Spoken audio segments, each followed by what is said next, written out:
ॐ अज्ञानतिमिरान्धस्य ज्ञानाञ्जनशलाकया चक्षुरुन्मिलितं येन तस्मै श्रीगुरवे नमः। ॐ विष्णुपादाय कृष्णप्रेष्ठाय भूतले श्रीमते भक्तिवेदान्तस्वामी इति नामिने।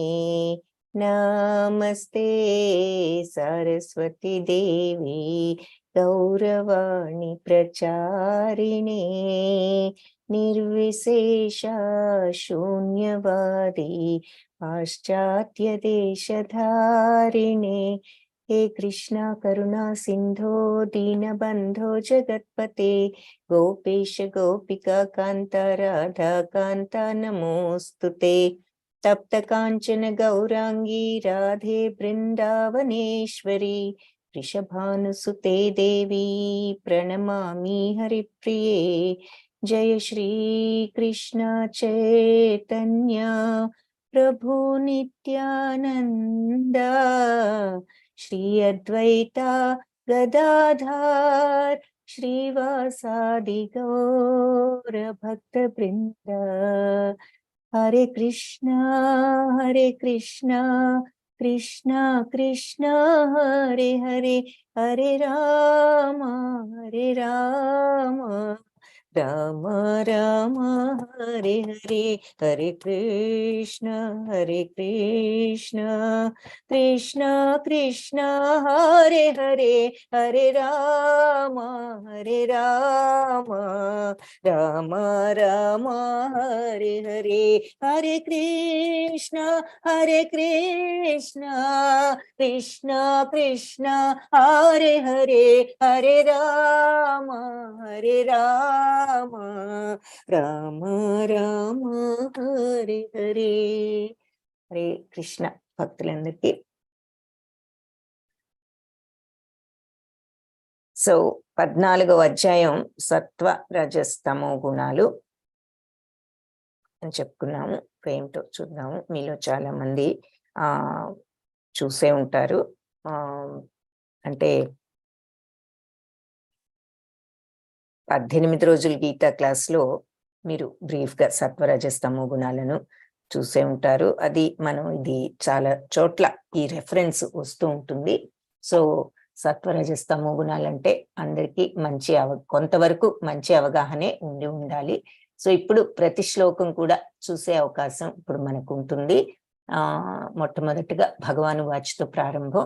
సో గుణత్రయ విభాగ యోగము. త్రయ అంటే 3 గుణాల యొక్క విభాగాలు, మూడు టైప్స్ ఆఫ్ గుణాలు అని అర్థం. వాటి గురించిన యోగము ప్రకృతి త్రిగుణాలు అని ఈ చాప్టర్ పేరు. శ్రీ భగవానువాచ పరం భూయ ప్రవక్ష్యామి జ్ఞానానాం జ్ఞానముత్తమం యజ్ఞాత్వా మునయః సర్వే పరాం సిద్ధిం యితో గతాః. పరం భూయ ప్రవక్ష్యామి, ఈ దివ్యమైనటువంటిది భూయ మళ్ళీ ఇంకొకసారి తిరిగి ప్రవక్ష్యామి చెప్తాను. దివ్యమైనటువంటి ఏమిటి? జ్ఞానం. జ్ఞానానాం జ్ఞానముత్తమం, జ్ఞానాన్నిట్లోకి ఉత్తమమైన ఈ దివ్య జ్ఞానాన్ని నీకు మరలా ఇంకొకసారి చెప్తాను. యజ్ఞాత్వా మునయః సర్వే, ఈ జ్ఞానాన్ని తెలుసుకునే, జ్ఞాత్వా అంటే ఈ జ్ఞానాన్ని తెలుసుకుని గ్రహించి, మునయః సర్వే మునులందరూ సర్వ ఋషులు కూడా పరాం సిద్ధిం ఇతోగత పరమ సిద్ధత్వాన్ని పొందారు అని చెప్తున్నారు. ఏ జ్ఞానాన్ని అయితే ఈ మునులంతా కూడా తెలుసుకుని పరమసిద్ధత్వాన్ని పొందారో ఆ జ్ఞానాన్ని నీకు మళ్ళీ తిరిగి ఇంకొకసారి ఆ దివ్య జ్ఞానాన్ని చెప్తాను అని ప్రవక్ష్యామి అంటే నీకు వివరిస్తాను అని చెప్తున్నారు. ఇదం జ్ఞానముపాశ్రిత్య మమ సాధర్మ్యమాగతాః సర్గేపి నోపజాయంతే ప్రళయేన వ్యధంతి చ.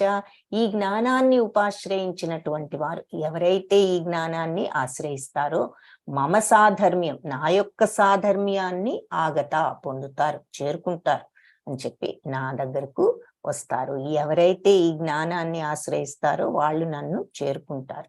సర్గేపిన్ ఉపజాయంతే అంటే సృష్టి సమయంలో ఉపజాయంతే అంటే జనించరు, మళ్ళీ జన్మించరు. సర్గేపి నా ఉపజాయంతే అంటే ఉపజాయంతి అంటే జన్మించడం, నా ఉపజాయంతి అంటే జన్మించరు. సర్గేపి నోపజాయంతే సృష్టి సమయంలో మళ్ళీ జన్మించరు. ప్రళయే నా వ్యధంతి చ అలాగే మరలా మరియు ప్రళయంలో వ్యధ చెందరు. నా అనేది ఆపోజిట్, వ్యధంతి అంటే వ్యధ చెందటం, నా వ్యధంతి అంటే వ్యధ చెందరు అని చెప్తున్నారు. ఎవరైతే ఈ జ్ఞానాన్ని ఆశ్రయించుతారో వాళ్ళని చేరుకుంటారు. ఆ రకంగా వాళ్ళు స్థిరం అక్కడ నన్ను చేరుకున్న తర్వాత ఇక సృష్టి సమయంలో మళ్ళీ జన్మించరు, ప్రళయం సమయంలో మళ్ళీ వ్యధ చెందరు అంటే నాశనం అవుతారు అని ఇక్కడ భగవద్ధామాన్ని చూపిస్తున్నారు. మమయో నిర్మహద్ బ్రహ్మ తస్మిన్ గర్భం దధామ్యహం సంభవ సర్వభూతానాం తతో భవతి భారత. సో మమయో నిర్మహద్ బ్రహ్మ తస్మిన్ గర్భం దధామ్యహం. సో నేను ఆ బ్రహ్మ యొక్క ఆ బ్రహ్మము అనేటటువంటి ఆ మహత్తత్వంలో నేను దాని గర్భంలో బీజ ప్రదానం చేశాను సంభవ సర్వభూతానం. సో దాంతో అన్ని జీవరాశులు కూడా సంభవింపజేయబడ్డాయి.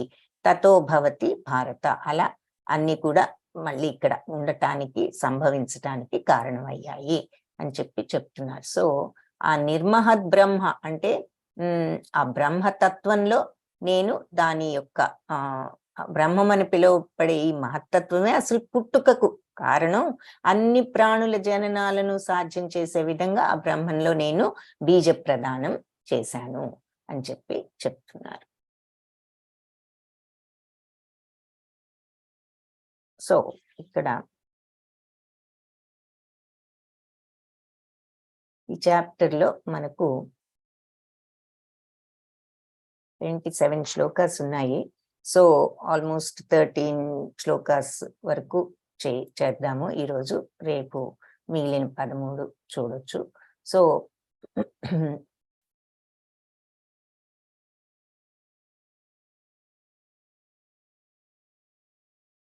థర్డ్ శ్లోక చూసాం. సో ఇక్కడ మహత్తత్వం సమస్త విశ్వానికి సర్వకారణమైనటువంటి ఆ మహత్తత్వం. మరి ఆ మహత్తత్వమే మరి కొన్నిసార్లు మనం బ్రహ్మం అని పిలుస్తాము. సో బ్రహ్మము అని పిలువబడేటటువంటి ఈ మహత్తత్వమే సమస్త జననాలకు ఆధారం అని మళ్ళీ ఇక్కడ భాష్యంలో చెప్తున్నారు.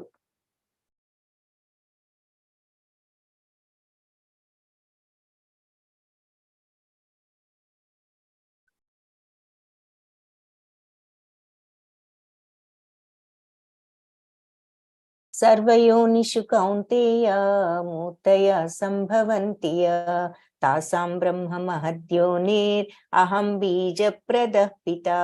సో అన్ని జీవరాశుల యొక్క సముదాయం కూడా మరి మూర్తయ సంభవంతియ సంభవించింది. ఎందుకు ఇలా ఈ రూపాలన్నీ సంభవించాయి?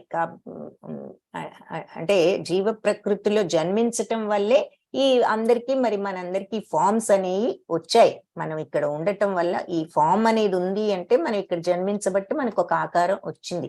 తాసాం బ్రహ్మ మహద్యోనిర్ అహం బీజ ప్రద పిత. కాబట్టి ఇక్కడ సృష్టించే అన్నిటికీ కూడా నేనే బీజ ప్రదానం చేసిన తండ్రిని అని చెప్తున్నారు. సో ఈ మహద్యోనిహం అంటే ఈ జన్మకు మూలమైనటువంటి ఈ నేను బీజాన్నిచ్చే తండ్రిని. సో మనందరం ఇక్కడ మూర్తి భవించాము, ఒక ఆకారంతో ఇక్కడ జన్మించాము అంటే దేనికి అంటే మనందరికీ కూడా బీజ ప్రదాత అయినటువంటి తండ్రి భగవంతుడు అని ఇక్కడ మళ్ళీ ఆయనే చెప్తున్నారు. సో భగవంతుడే మరి అన్ని జీవులకు కూడా ఆది జనకుడు, ఆది దైవం అన్నట్లుగా ఆది జనకుడు అన్నమాట. మనకు తల్లిదండ్రులు ఉన్నారు కానీ ఆది జనకుడు ఎవరు అంటే భగవంతుడు అని ఈ శ్లోకంలో స్పష్టంగా చెప్పారు అని మనం ఇక్కడ భాష్యంలో కూడా చూస్తున్నాం. కాబట్టి భౌతిక ప్రకృతి ఆధ్యాత్మిక ప్రకృతి యొక్క కలయిక అని అలాంటివా అని చెప్తున్నారు. సో ఈ జీవులందరూ ఈ లోకంలోనే కాకుండా ప్రతి లోకంలోనూ ఉన్నారు. అత్యంత ఉన్నతమైన బ్రహ్మలోకంలోనూ ఉన్నారు, సర్వత్రా నిలిచి ఉన్న అలాంటి జీవులు భూమిలోను, జలంలోను, అగ్నిలోను స్థితిని కలిగి ఉన్నారు. మరి అంతే కదా, ప్రతి దాంట్లో ఏదో ఒక రకం జీవి ఉన్నది కదా. ఈ ఉద్భవాలన్నిటికీ తల్లి వంటి ప్రకృతి మరియు శ్రీకృష్ణుని బీజ ప్రధానమే కారణము అని చెప్తున్నారు. సో ప్రకృతి తల్లి అని మనం అనుకున్న భగవంతుడి యొక్క బీజ ప్రధానమే కారణము. కాబట్టి ప్రకృతి నుంచి పుట్టాయి అని మన అందరం అనుకున్నా భగవంతుడి యొక్క బీజ ప్రధానమే అన్నిటికీ కూడా మూల కారణం అని ఇక్కడ చెప్తున్నారు. సారాంశం ఏమిటి అంటే, సృష్టి సమయంలో మన పూర్వకర్మలను అనుసరించి రకరకాల రూపాలను పొందే జీవులు భౌతిక ప్రకృతి యొక్క గర్భంలో బీజ రూపంలో ఉంచబడతారు. ఎవరి చేత అంటే భగవంతుడి చేత అని ఇక్కడ చెప్తున్నారు. సత్వం రజస్తమాయితి గుణాః ప్రకృతి సంభవాః నిబధ్నంతి మహాబాహో దేహే దేహినమవ్యయం. సో సర్వయోనిషి కౌంతే, అందరి రకరకాల ఫార్మ్స్ లో అన్ని జీవులు కూడా ఈ ప్రకృతిలో ఎలా ఉంచబడుతున్నాయి అంటే భగవంతుడు ఆ రకంగా చేస్తున్నారు అని చూసాము. సత్వం రజస్తమాయితి గుణ ప్రకృతి సంభవ నిబధ్నంతి మహాబాహో దేహే దేహినమవ్యయం.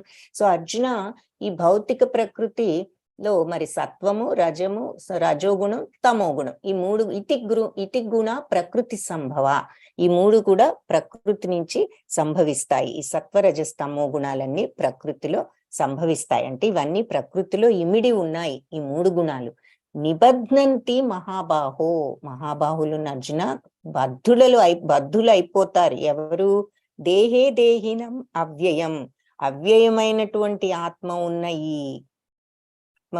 ఉన్నా కూడా ఈ దేహంలో భౌతిక ప్రకృతిలోకి వచ్చిన తర్వాత ఈ మూడు గుణాలతో వాళ్ళు బందీలు అయిపోతున్నారు.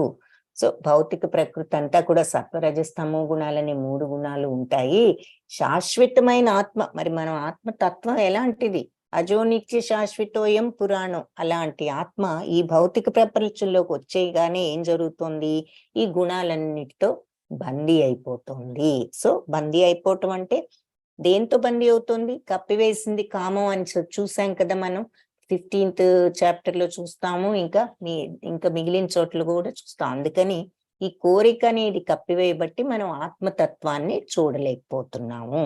అది ఇక్కడ చెప్తున్నారు. చూడలేకపోతున్నాము అంటే భౌతిక ప్రపంచానికి అటాచ్ అయిపోయి మనం ఈ కోరికలు వీటితో ఈ సర్ఫేస్ లెవెల్లోనే ఉంటున్నాం అన్నమాట. ఎంతసేపు లోపల డీప్ గా ఉన్నటువంటి ఆత్మలో ఉన్న ఆనందాన్ని చూడలేకపోతున్నాం. కోరిక అనేది అడ్డం వచ్చేసింది, ముసుగు వేసేసింది ఆత్మకు అని చెప్తారు. సో ఈ కోరిక మన బుద్ధిలో, మనస్సులో, ఇంద్రియాలు అన్నిట్లోనూ ఆవహించి ఉంటుంది అన్నది కూడా మనం చూస్తాం 4th చాప్టర్ లో. సో అలా ఈ గుణాలతో బందీ అయిపోతున్నాడు. ఈ త్రిగుణాల ప్రభావం ఎలా ఉంటుంది అంటే మనం చూస్తాం కదా, ఏ టైంకి లేస్తారు, ఏ టైంకి సత్వగుణంలో ఉన్న వాళ్ళు ఎలా ప్రవర్తిస్తారు, రజోగుణంలో ఉన్న వాళ్ళు ఎలా ప్రవర్తిస్తారు, మరి తమో గుణంలో ఉన్న వాళ్ళు ఎలా ప్రవర్తిస్తారు అనేది కొన్ని ఎగ్జాంపుల్స్ ఇచ్చారనమాట. సత్వగుణం ఉంటే ప్రొద్దున్నే లేవడం, మరి రజోగుణంలో ఉన్న వాళ్ళు కొంచెం ఆలస్యంగా లేవడం, తమో గుణంలో ఉన్న వాళ్ళు మరి సగం ఆల్మోస్ట్ సగం రోజు అయ్యేటప్పటికి లేవడం. అలాగే లేచిన తర్వాత ఏం చేస్తారంటే ఆధ్యాత్మికత మీద శ్రద్ధ ఉండేది సత్వగుణం వాళ్లకు. ఈ భౌతిక ప్రపంచం అటాచ్మెంట్స్ అంటే ఈ కోరికలు అంటే నేను బాడీ గురించి ఎక్కువగా ఆలోచించటం, అలాంటప్పుడు ఈ రకంగా తప్పని కాదు. ఎక్సర్సైజ్ చేయడంలో తప్పే ఉందని మనందరికీ డౌట్ వస్తుంది. తప్పు కాదు, కానీ లేచిన తర్వాత వేకువజామునే ఫస్ట్ దేని మీద దృష్టి ఉన్నది అంటే మనకి ఇంతగా ఫిజికల్ థింగ్స్ కి అటాచ్ అయిపోయినప్పుడు ఇది ఇంపార్టెంట్ ఫస్ట్ అని. ఈ కొంచెం సేపు మనం ధ్యానము, భగవంతుని జపించడం ఏదో ఒకటి చేసుకుని ఆ తర్వాత మన నిత్య జీవిత కార్యక్రమాన్ని మొదలు పెట్టుకోవచ్చు.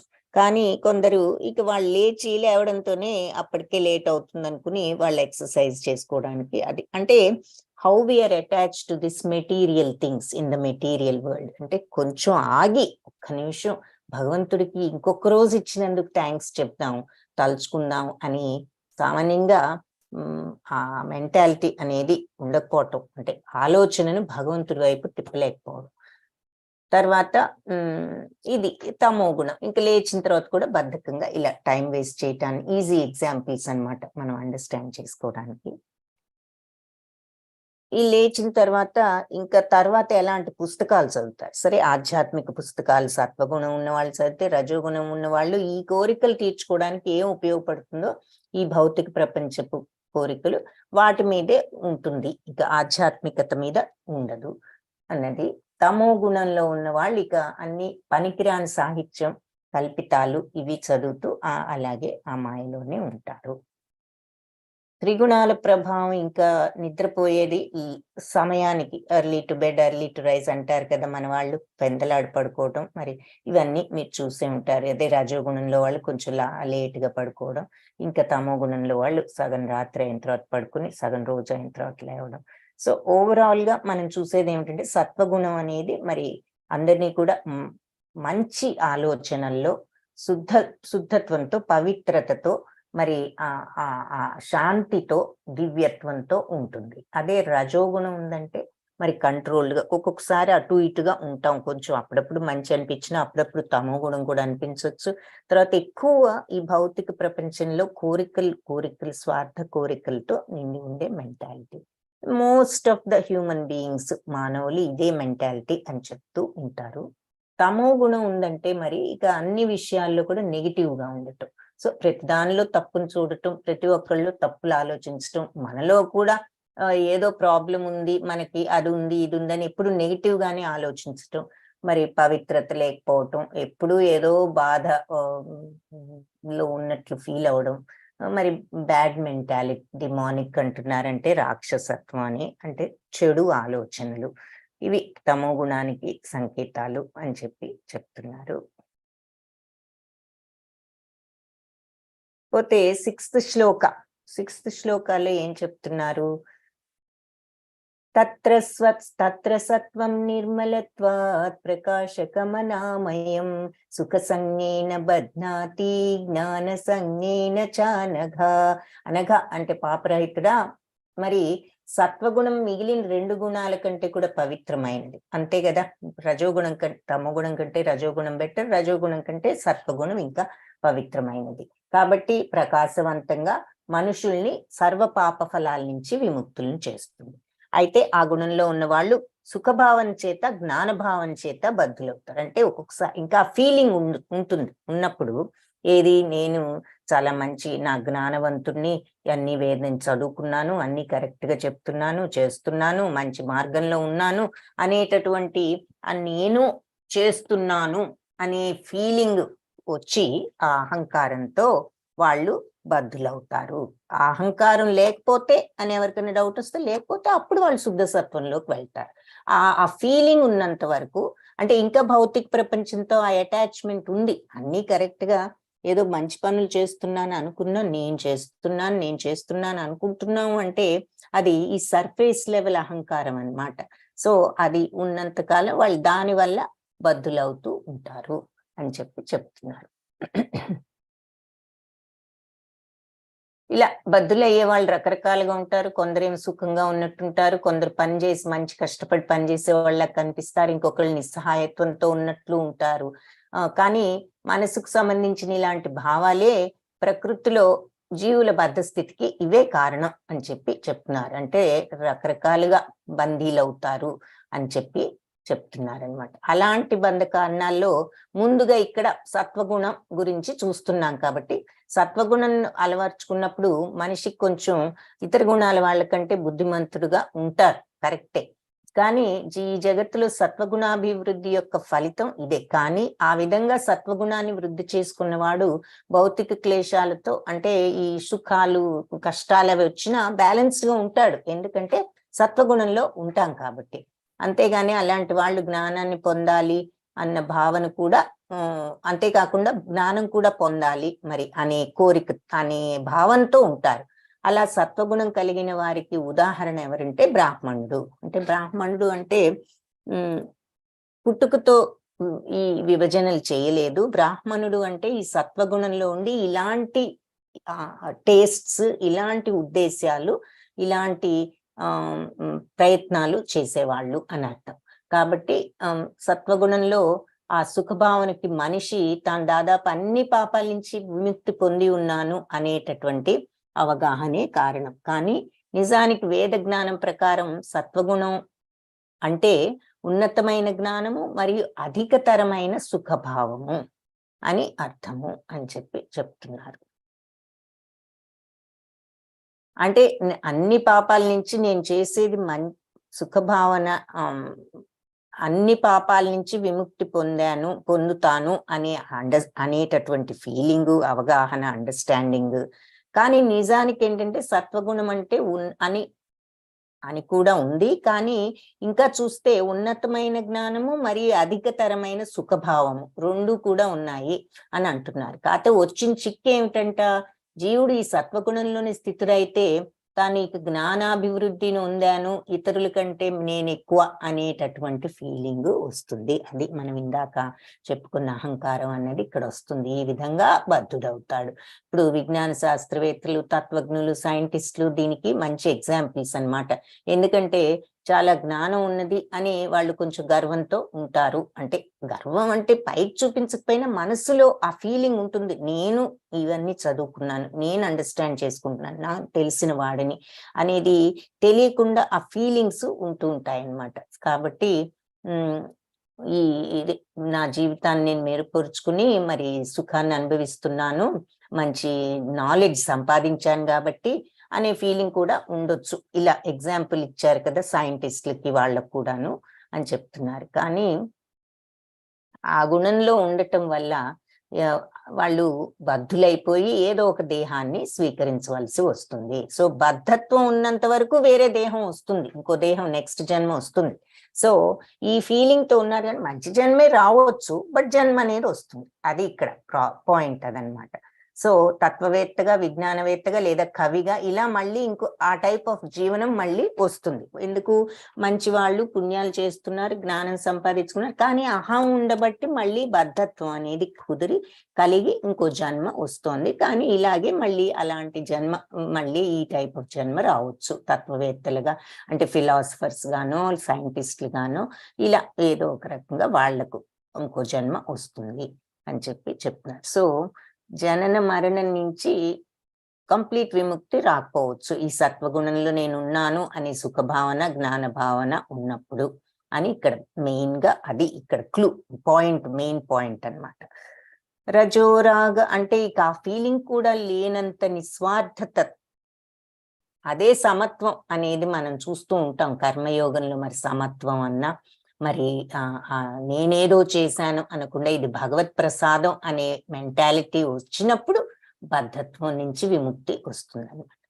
రజోరాగాత్మకం విద్ధి తృష్ణా సంజ్ఞ సముద్భవం తన్నిబధ్నాతి కౌంతేయ కర్మ సంజ్ఞేన దేహినం. సో కౌంతేయ మరి కామం నుంచి పుట్టిన అటువంటి ఈ రజోగుణం తృష్ణా సంజ్ఞ సముద్భవ అంటే ఆశల యొక్క సంపర్కంతో పుట్టింది ఈ రజోగుణం అనేది. ఫుల్ ఆఫ్ డిజైర్స్ వల్ల కాంటాక్ట్, ఆ డిజైర్స్ ని ఆవహించి ఉండటంతో ఈ రజోగుణం అనేది కలిగింది అని చెప్పేసి ఈ శ్లోకంలో చెప్తున్నారు.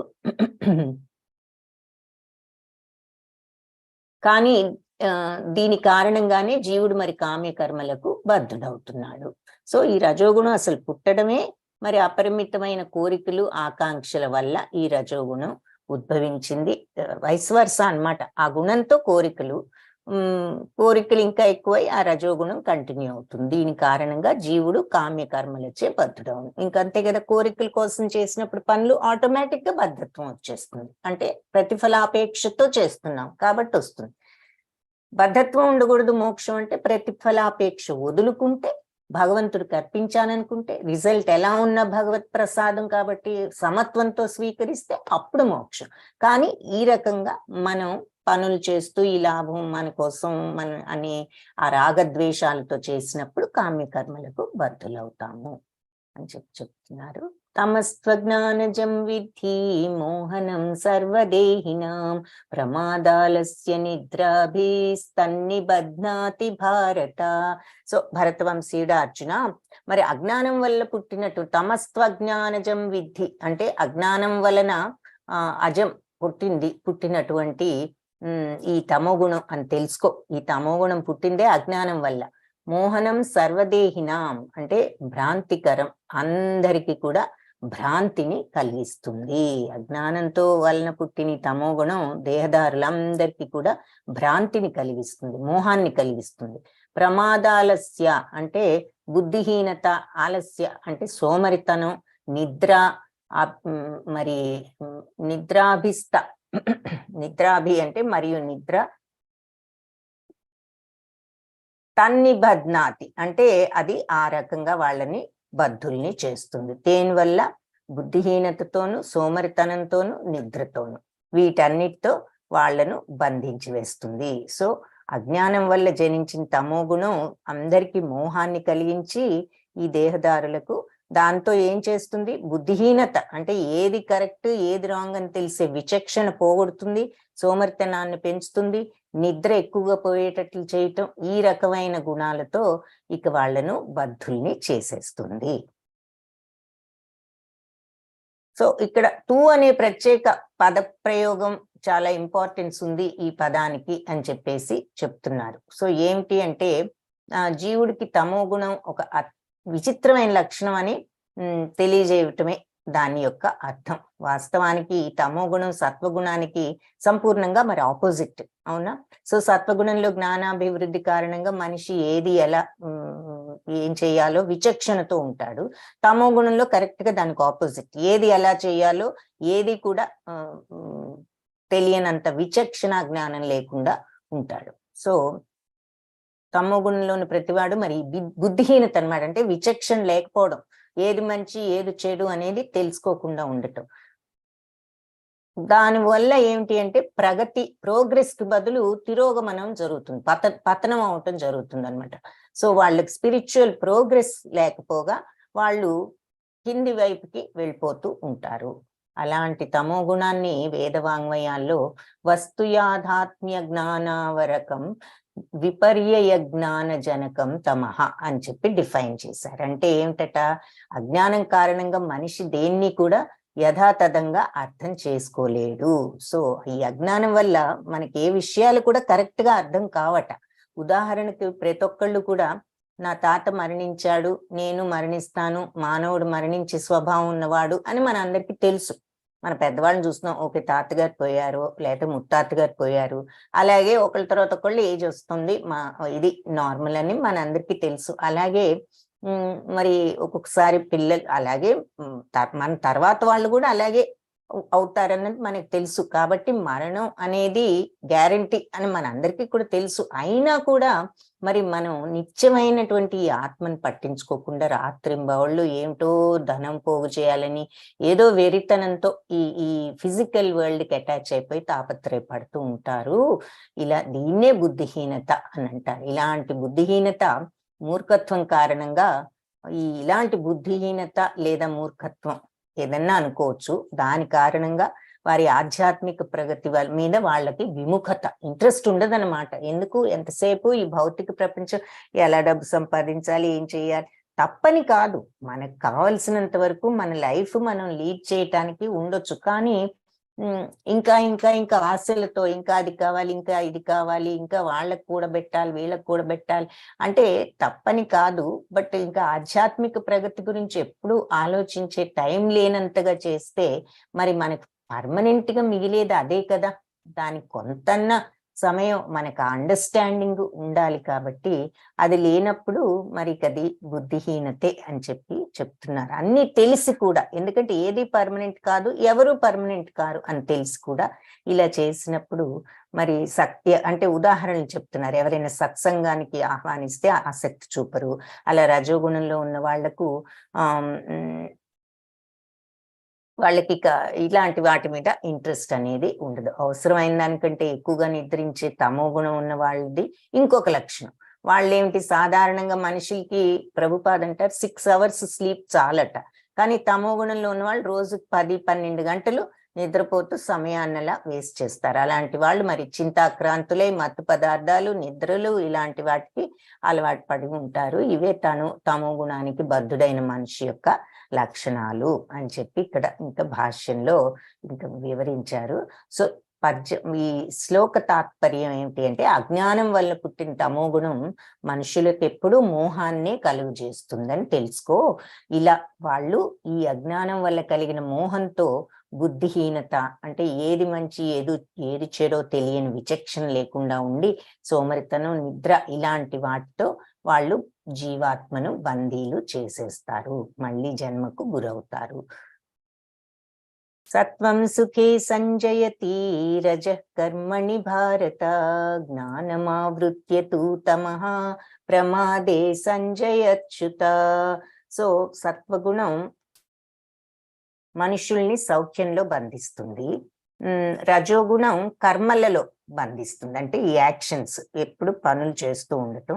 జ్ఞానమావృత్య సత్వం సుఖే సంజయతి రజః కర్మణి భారత, జ్ఞానమావృత్య తు తమః ప్రమాదే సంజయచ్యుత. సో జ్ఞానాన్ని కప్పివేయడం ద్వారా, ఆవహించి వేయడం ద్వారా ఈ తమో గుణం బుద్ధిహీనతలో బంధించి వేస్తుంది. అంటే విచక్షణను కప్పివేసి, జ్ఞానాన్ని ఏది మంచి ఏది చెడు అనే జ్ఞానాన్ని కప్పివేసి తమో గుణం వీళ్ళకి బుద్ధిహీనుల్ని చేసి ఆ రకంగా బంధించి వేస్తుంది అని ఇక్కడ ఈ తమో గుణం గురించి చెప్తున్నారు.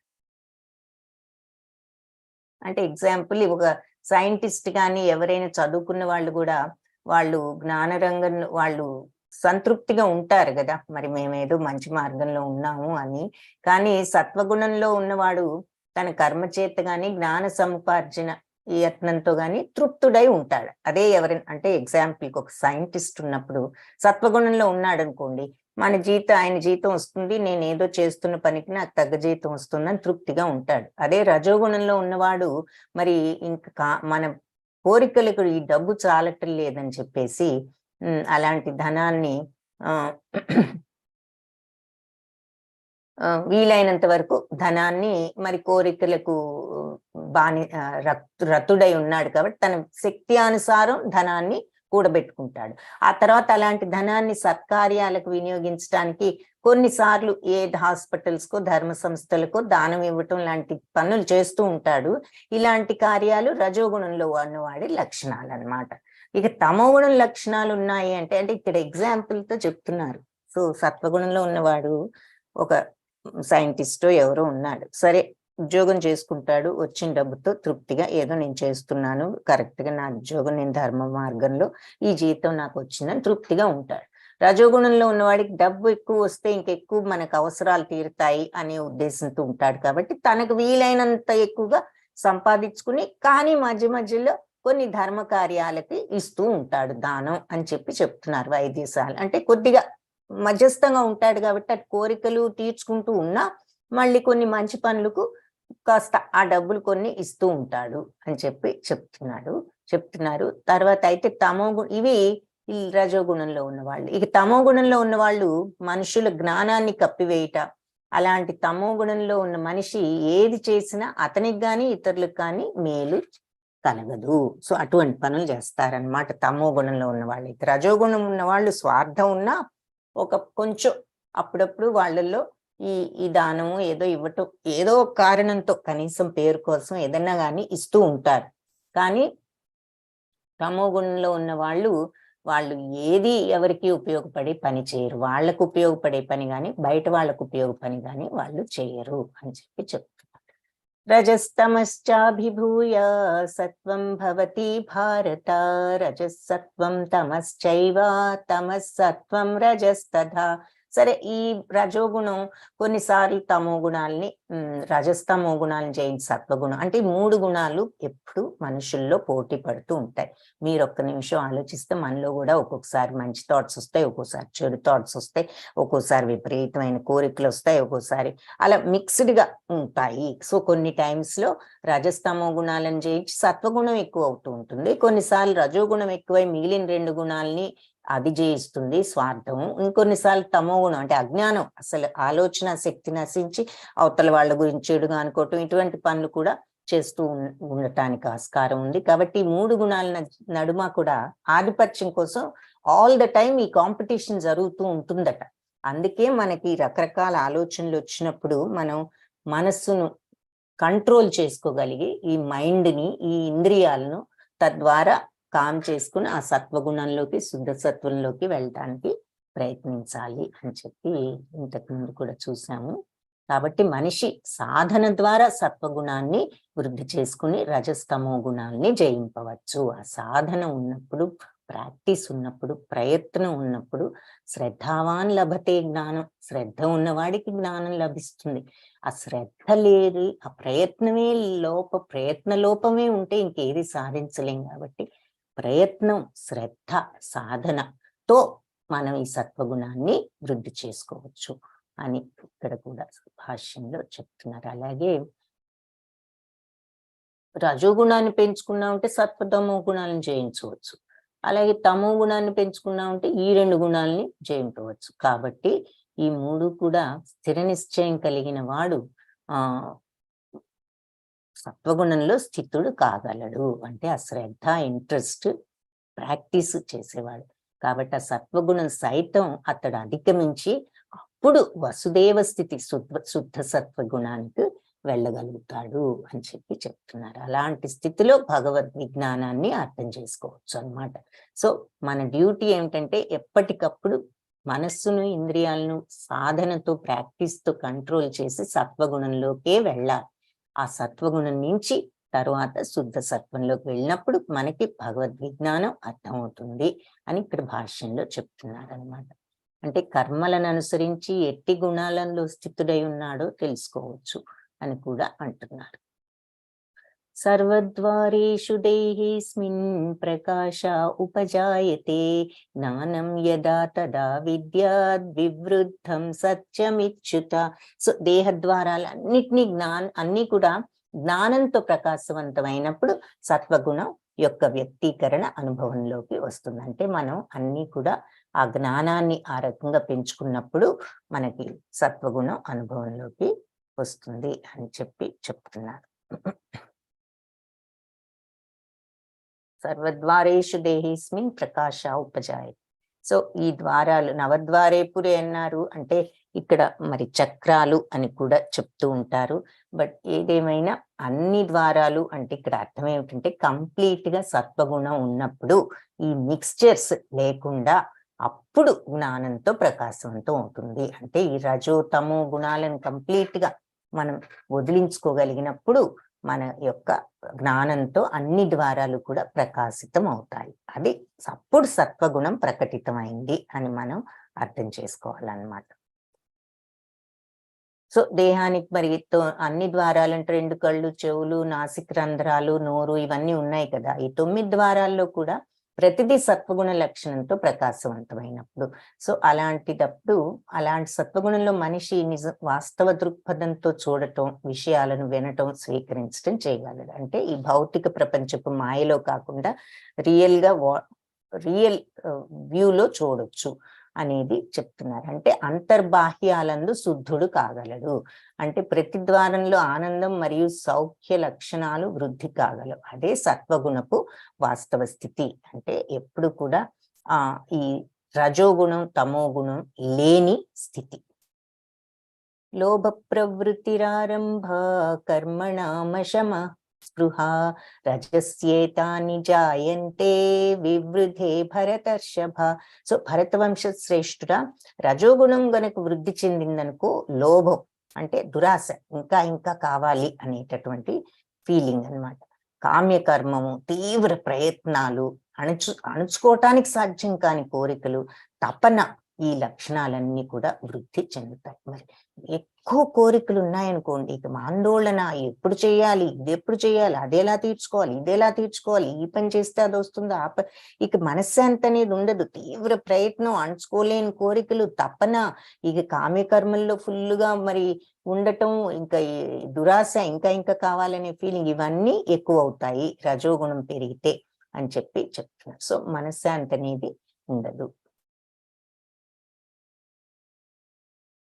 సో ఇంద్రియ అనుభవం కోసం విపరీతమైన కోరికలను పెంచుకుని ఆ భోగాలకి లిమిట్ అనేది ఉండదు అని చెప్తున్నారనమాట. ఎప్పుడు ఇక ఇంద్రియ భోగానుభవం కోసమే కష్టాలు పడుతూ ఉంటారు. ఆ కోరికలకి అడ్డు అనేది ఉండదు. ఈ రకంగా ఇవన్నీ కూడా రజోగుణ లక్షణాలని అర్థం చేసుకోవాలి. మరి ఉండటానికి ఒక ఇల్లు చూసుకోవాలి తప్పనిసరి మనందరికీ ఉండటానికి. కానీ ఆ గృహంలో మనం ఎల్లకాలం ఉంటామా ఉన్నట్లుగా తాను ఆ గృహంలో మరి ఎన్నో పర్మనెంట్ గా ఉంటాననుకుని ఏదో రాజ్మహల్ లాంటి భవంతి కట్టుకోవాలని నానా తిప్పలు పడి ఎన్నో రకాలుగా డబ్బులు సంపాదించే ఎన్ని మరి తప్పు మార్గాల్లో కూడా డబ్బు సంపాదించి ఆ రకంగా కట్టుకోవడం, ఇవన్నీ కూడా మరి రజోగుణాన్ని సూచిస్తాయి. చివరికి మరి ఎన్నాళ్ళు ఉంటాం ఆ ఇంట్లో అన్నది మనకు ఫైనల్ గా ఎక్కడికి వెళ్తాం, ఎక్కడికి వెళ్ళాలి అనేది మన గమ్యం అన్నది మర్చిపోయి ఇదే మన గమ్యం, ఒక పెద్ద ప్యాలెస్ కట్టుకోవాలి అనుకుంటే అది మరి రజోగుణమే. దానివల్ల మనకు ఏదైనా బెనిఫిట్ వస్తుందా? Permanent benefit? ఎన్నాళ్ళు ఉంటాము? అప్రకాశో ప్రవృత్తిశ్చ ప్రమాదో మోహ ఏవ చ తమస్యేతాని జాయంతే వివృద్ధే కురునందన. ఓ కురునందన, తమో గుణం గనక పెరిగిందనుకోండి, ఇప్పుడు రజోగుణం చూసాము, ఇలా విపరీతమైన కోరికలతో, అణచరాని కోరికలతో, తపనతో, ఇలా తీవ్ర ప్రయత్నాలతో, లోభం, దురాశ, ఒకదాని తర్వాత ఒకటి ఆపుకోలేని కోరికలతో ఉంటారు రజోగుణం. అదే సత్వగుణం నిజంగా కంప్లీట్ సత్వగుణం ఉన్నప్పుడు అన్ని దేహ ద్వారాలు కూడా మరి జ్ఞానంతో ప్రకాశవంతం ఉంటాయి. రజోగుణం ఉంటే ఇలా విపరీతమైన తపన, కోరికలు.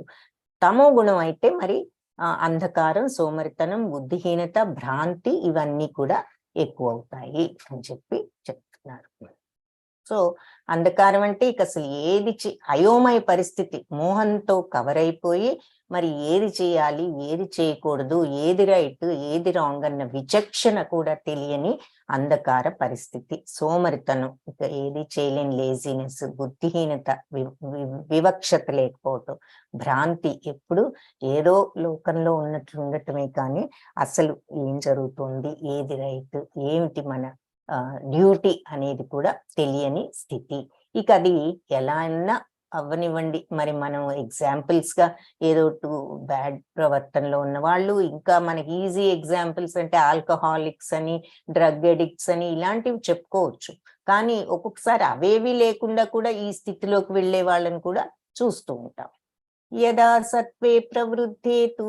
సో ఎవరైనా సరే ఈ లక్షణాలతో మరి ఉన్నప్పుడు ఆ తమో గుణాన్ని జయించవలసిన అవసరం ఉంటుంది. కొందరు డిప్రెషన్ అంటారు, ఇలా సోమరిగా కూర్చుని ఏమీ చేయకుండా, అవి కూడా మరి కరెక్ట్ కాదు. సరే, మెంటల్ హెల్త్ ఇష్యూస్ అని మన వాళ్ళు అంటారు, నిజమే, వాళ్ళు ప్రయత్నం చెయ్యాలి ఇందులో నుంచి ఎందుకు బయటపడటానికి. అందుకే సమత్వం, ఏదొచ్చినా కృంగిపోకూడదు, ఏది జరిగినా పొంగిపోకూడదు, ఆ బ్యాలెన్స్ అనేది నేర్చుకోమన్న దానికి అది అర్థం. మరి వీటి వల్ల మనం సాధించేది ఏమి లేదు, ఈ డిప్రెషన్, ఇటువంటి ఫీలింగ్స్ వల్ల. ఎందుకంటే ఏది పర్మనెంట్ కాదు, ఎవరు పర్మనెంట్ కాదు. భగవంతుణ్ణి మనం నమ్ముకుని ఆయన్ను శరణు వేడటం అన్నది మనం గుర్తుంచుకోవాల్సిన విషయం. భగవత్ ప్రసాదంగా మనం ఏ పని చేసినా, కర్మ మార్గంలో ఉన్నాం కాబట్టి మోస్ట్ ఆఫ్ అస్ ఏది చేసినా భగవత్ ప్రసాదం, భగవత్ ప్రీత్యర్థం చేయడం, ఏదొచ్చినా భగవత్ ప్రసాదంగా స్వీకరించే స్థితికి రావటానికి సాధన చేయటమే మన బాధ్యత. యదా సత్వే ప్రవృద్ధేతు ప్రళయం యాతి దేహభృత్ తదోత్తమ విధాం లోకాన్ అమలాన్ ప్రతిపద్యతే.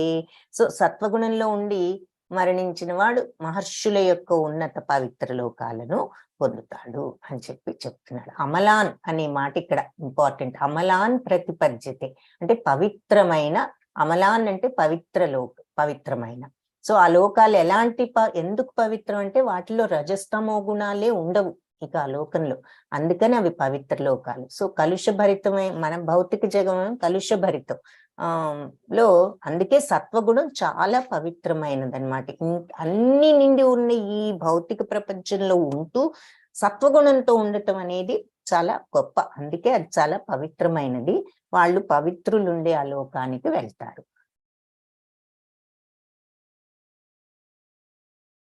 సో మహర్షులు మహాభక్తులు ఉండేటటువంటి లోకాలకు వెళ్తారు అని చెప్పి చెప్తున్నారు.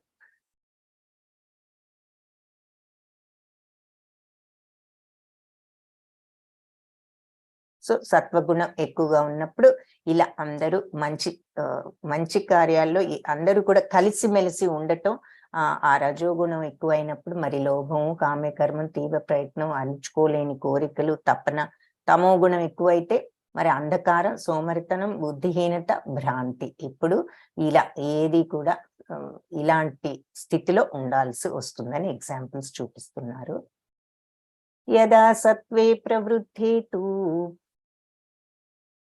ప్రళయం యాతి దేహభృత్ తదోత్తమ విదాం లోకాన్ అమలాన్ ప్రతిపద్యతే. సో అమలాన్ పవిత్రమైన లోకాలకు వెళ్తారు. అవి రజోగుణం తమోగుణం లేని చోట. అంటే మహర్షులు ఇక్కడ చూపిస్తున్నారంటే మన నారదుణ్ణి, ఈ మహర్షులందరినీ చూపిస్తున్నారు. అటువంటి లోకాలకు వెళ్తారు. రజసి ప్రళయం గత్వా కర్మ సంగిషు జాయతే తథా ప్రలీనస్తమసి మూఢయోనిషు జాయతే. అదే రజోగుణం ప్రళయం ప్రధానంగా ఉన్నప్పుడు గతించారనుకోండి, రజోగుణంతో మరణిస్తే కర్మ సంగిషు జాయతే, ఈ కర్మలతో కూడుకున్నటువంటి ప్రదేశంలోనే మళ్ళీ జాయతే జన్మిస్తారు. తథా ప్రలీనస్తమసి మూఢయోనిషు జాయతే. అదే తమో గుణంలో ఉన్న వాళ్ళు ఆ తమో గుణంతో మరణిస్తే మరి జంతువులు మూఢయోనుషు జాయితే జంతు జాతులలో పుడతారు అని చెప్పి చెప్తున్నారు. సో ఇక్కడ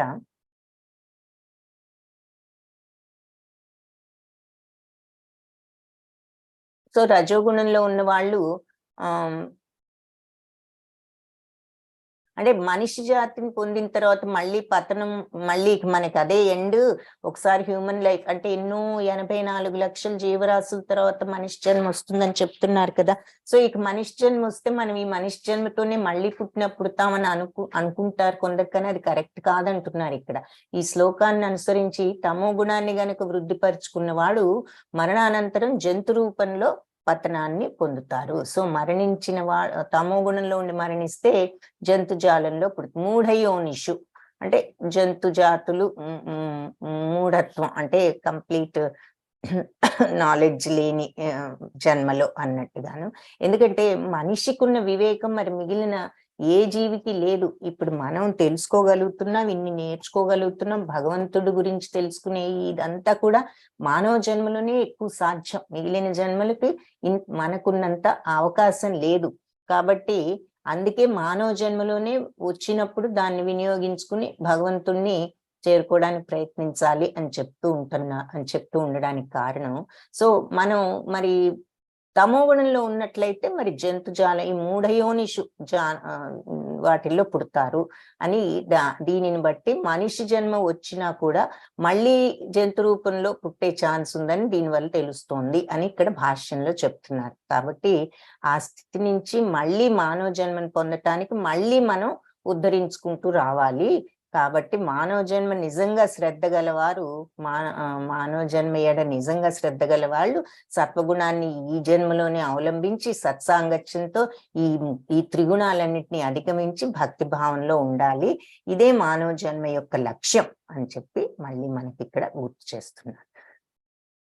కాబట్టి మళ్ళీ మనిషి జన్మే పొందుతామని ఏమీ గ్యారంటీ లేదు అని ఈ శ్లోకం వాళ్ళు మనకు చెప్తోంది అని చెప్పి ఇక్కడ భాష్యంలో అంటున్నారు. సో రజోగుణంలో మరణిస్తే మళ్ళీ కామ్యకర్మలు చేసుకునే ప్లేస్ లో పుడతారు అంటే భూలోకంలో. తమో గుణంలో ఉంటే గనక ఇదే జంతు లోకాల్లో పుడతారు. కర్మణ సుకృతస్యాహు సాత్వికం నిర్మలం ఫలం రజసస్తు ఫలం దుఃఖం అజ్ఞానం తమసః ఫలం.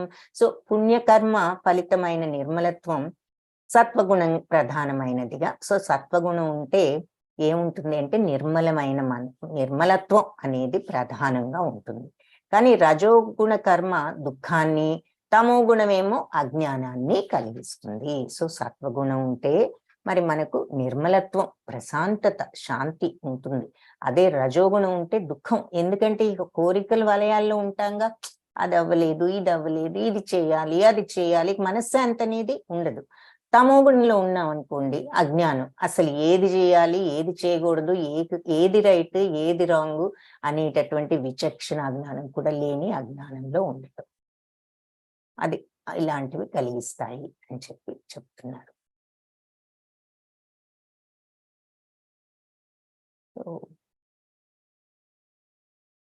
సత్వాత్ సంజాయతే జ్ఞానం రజసో లోభ ఏవ చ ప్రమాదమోహౌ తమసో భవతో జ్ఞానమేవ చ. సత్వగుణం నుంచి మరి నిజమైన జ్ఞానం వస్తుంది. సంజాయతే జ్ఞానం, రజసో లోభ ఏవ చ. రజోగుణంతో లోభత్వం, దురాశ వస్తుంది. ఇంకా కోరికలు, అది కావాలి, ఇది కావాలి, టూ మెనీ కోరికలు. లోభత్వం అంటే అంతులేని కోరికలు, దురాశ. ప్రమాదమోహౌ తమసో అంటే మోహం అంటే బుద్ధిహీనత, తమో గుణం నుంచి భవతో పుడుతుంది అని చెప్పి చెప్తున్నారు. సో సత్వగుణం వల్ల నిజమైన జ్ఞానం వస్తుంది, రజోగుణంతో లోభత్వం వస్తుంది, విపరీతమైన దురాశ, కోరికలు, తమో గుణం నుంచి అజ్ఞానం, బుద్ధిహీనత, భ్రాంతి ఇవన్నీ వృద్ధి చెందుతాయి అని మనం ఇందాక చూసాం. మళ్ళీ ఇక్కడ క్లియర్ గా ఈ శ్లోకంలో కూడా చెప్తున్నారు. ఊర్ధ్వం గచ్చంతి సత్వస్థా మధ్యే తిష్టంతి రాజసా జఘన్యా గుణవృత్తిస్థా అధో గచ్చంతి తామసా. సో సత్వగుణంలో ఉన్నవారు క్రమంగా ఊర్ధ్వం గచ్చంతి, వాళ్ళకు ఊర్ధ్వలోకాలు ప్రాప్తిస్తాయి. మధ్యే తిష్టంతి రాజస, మధ్యలోకాల్లోనే తిష్ట వేసు కూర్చుంటారు ఈ రజోగుణంలో వాళ్ళు. మధ్యలోకం అంటే భూలోకం, తిష్ట వేసుకుని అంటే సెటిల్ అయి ఉంటారు అని మనం అంటూ ఉంటాం, తిష్ట వేసి కూర్చున్నాడని.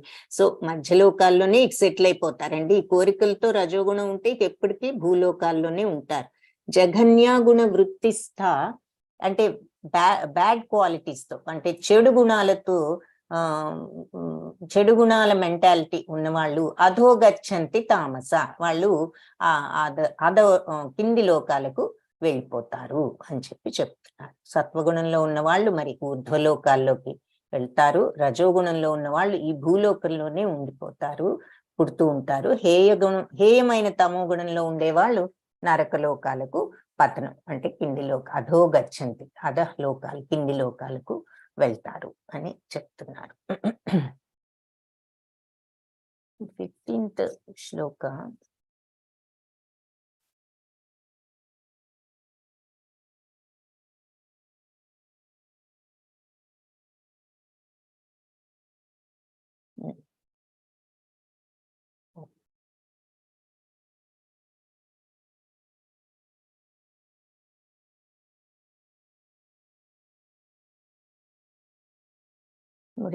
ఇక్కడ ఏం చెప్తున్నారంటే ఇంకొకటి, ఓకే, హరే కృష్ణ. రాజేశం ప్రభుజీ, హరే కృష్ణ, చదువుతారా? ఒక చిన్న డౌట్ ఉందా? చెప్పండి ప్రభుజీ, డౌట్. అయితే 5 శ్లోకాలు రికార్డ్ చేసి పంపమన్నారు. అయితే మా సందేహం ఏంటంటే, ముందు గురు ప్రార్థన చేసి చదవమంటారా, డైరెక్ట్ అధ్యాయం పేరు చెప్పి చదవమంటారా? మీది దేనికి ప్రభుజీ? ఏకాదశి రీడింగ్ దానికోసం. సో మీ ప్రశ్న ఏమిటన్నారు? ఏది చూసి చదవమంటారు అంటున్నారా? చూసి చదవచ్చా, చూడకుండా చదవాలా అని అడుగుతున్నారా? లేదండి మాతాజీ, ఏకాదశి కార్యక్రమం కోసం 5 శ్లోకాలు ఆడియో పంపుతున్నారు కదా. అవును. అయితే అది మనం ఆరంభం చేసేటప్పుడు అధ్యాయం పేరు చెప్పి చదవచ్చా, లేకపోతే గురు ప్రార్థన చేసినాక తర్వాత చదవచ్చా అని? ఎలా అయినా చదవచ్చు. మీరు శ్లోకం, అధ్యాయం పేరు చెప్పి శ్లోకం చదివినా చాలు. ఎందుకంటే మీ గుర్తు వినడానికి శ్లోకం ఎలా చదువుతున్నారో వాళ్ళకి తెలియాలి కదా. అంటే మరి సెలెక్ట్ చేసుకునేటప్పుడు కరెక్ట్ గా చదివే వాళ్ళని అలా చూసుకుంటారు. కాబట్టి మెయిన్ ఉద్దేశం ఏంటంటే మీరు శ్లోక ఎలా చదువుతున్నారో తెలియడం కోసం. సో అధ్యాయం పేరు చెప్పి పలానా శ్లోకం 5వ అధ్యాయం 1వ శ్లోకం అలా చెప్పి చదవచ్చు. మీరు ధన్యవాదాలు సార్, కావాలనుకుంటే ఒక నిమిషం గురు ప్రార్థన చేసినా ఒక్కొక్కసారి వాళ్ళు కన్ఫ్యూజ్ అయ్యే ఛాన్స్ ఉంది అనుకుంటే మీరు అధ్యాయం పేరు శ్లోకం పేరు చెప్పి రికార్డ్ చేస్తే చాలు ప్రభుజీ. ఎందుకంటే వాళ్ళు చాలా మంది వినాలి కాబట్టి వాళ్ళకి మరీ లాంగ్ గా ఉన్నా అంత టైం ఉండకపోవచ్చు అన్ని వినడానికి. సో మీరు శ్లోక హరే వరకు కృష్ణ. చేస్తే సరిపోతుంది. హరే కృష్ణ. హరే కృష్ణ మాతాజీ. సో అంతటితో ఈ చాప్టర్ ఇక్కడ ఆపుదాము. మిగిలినవి రేపు కంటిన్యూ చేద్దాము. 16th అదే 17 శ్లోక కూడా చూసాం కదా. సత్వగుణంతో మరి జ్ఞానం వస్తుంది, రజోగుణంతో లోభం, తమో గుణంతో అజ్ఞానం, బుద్ధిహీనత, భ్రాంతి అన్నది చూసాము. సో అది 18th కూడా చూసాం. ఊర్ధ్వం గచ్చంతి సత్వస్థ, మధ్యే తిష్టంతి రాజస, జఘన్య గుణ వృత్తిస్థ, అధో గచ్చంతి తామస. అంటే సత్వగుణంతో ఊర్ధ్వలోకాలు, రజోగుణంతో మరి మధ్యలోకాలైన భూలోకం, మరి హేయమైనటువంటి గుణాలు ఉన్న తమో గుణంతో అధో గచ్చంతి అంటే కింది లోకాలు గచ్చంతి ప్రాప్తిస్తాయి అని చెప్పి చెప్తున్నారు. సో హరే కృష్ణ. ఇక ఈ రోజుకి మరి క్లాసు ఆపుదాము. రేపు మిగిలిన ఇవన్నీ కంప్లీట్ చేసేయచ్చు రేపు క్లాస్ లో. హరే కృష్ణ. అందరికి క్లాస్కి వచ్చినందుకు ధన్యవాదాలు. క్వశ్చన్స్ వేరే ఏమి లేకపోతే మరి ఈ రోజు ఈ క్లాస్ స్టాప్ చేద్దాము ఇంతటితో.